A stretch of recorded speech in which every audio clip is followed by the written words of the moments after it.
Assalamualaikum warahmatullahi wabarakatuh. Yang terhormat kepada Bapak Edi Nur Cahyadi SEMSI dan juga teman-teman yang saya banggakan.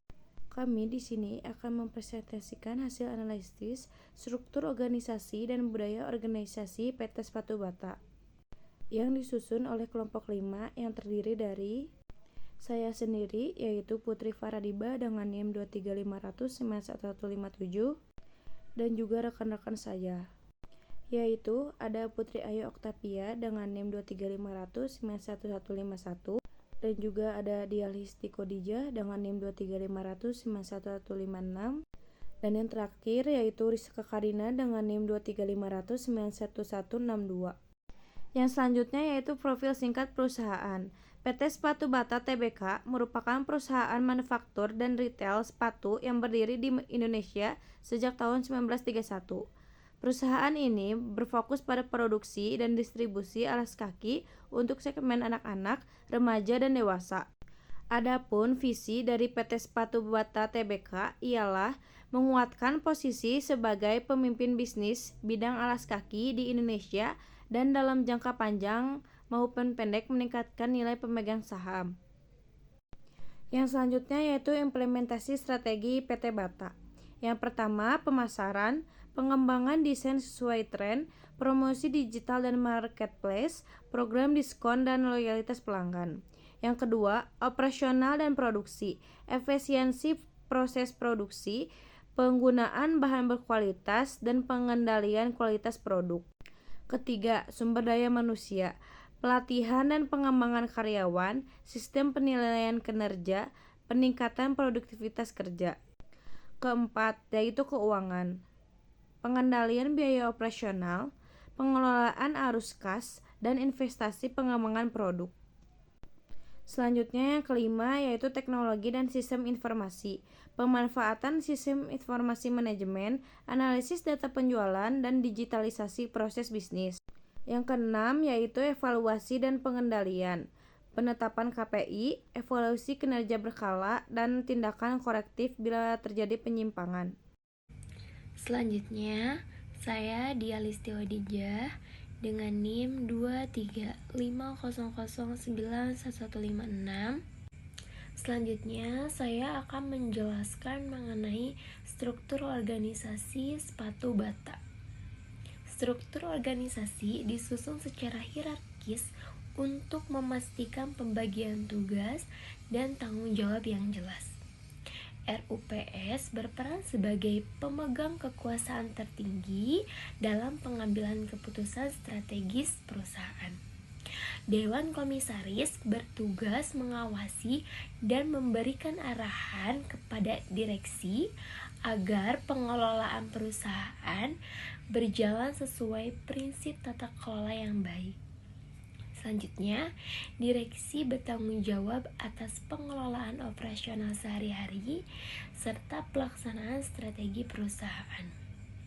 Direksi didukung oleh berbagai divisi fungsional seperti produksi, pemasaran, keuangan, dan sumber daya manusia yang bekerja sesuai bidangnya masing-masing. Struktur ini memungkinkan koordinasi efektif, meningkatkan kinerja, serta mendukung pencapaian tujuan perusahaan secara berkelanjutan. Selanjutnya, saya akan menjelaskan mengenai budaya organisasi PT Sepatu Bata. Budaya organisasi berlandaskan pada nilai global Bata yang menekankan pelayanan kepada pelanggan, integritas, dan tanggung jawab jangka panjang. Perusahaan mendorong karyawan untuk bekerja secara profesional, beretika, dan berorientasi pada kualitas produk serta kepuasan konsumen. Selain itu, Bata menumbuhkan budaya kerja yang disiplin, kolaboratif, dan inovatif sehingga karyawan terdorong untuk terus meningkatkan kinerja dan mampu beradaptasi dalam menghadapi persaingan industri.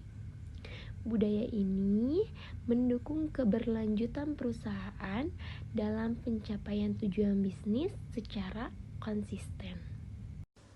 Baik, di sini saya akan memaparkan materi selanjutnya, yaitu gaya kepemimpinan dari PT Sepatu Bata. Gaya kepemimpinan PT Sepatu Bata Tbk bersifat visioner, inovatif, dan partisipatif yang dipengaruhi oleh Bata Manajemen, sistem dari pendirinya, yaitu Thomas Bata.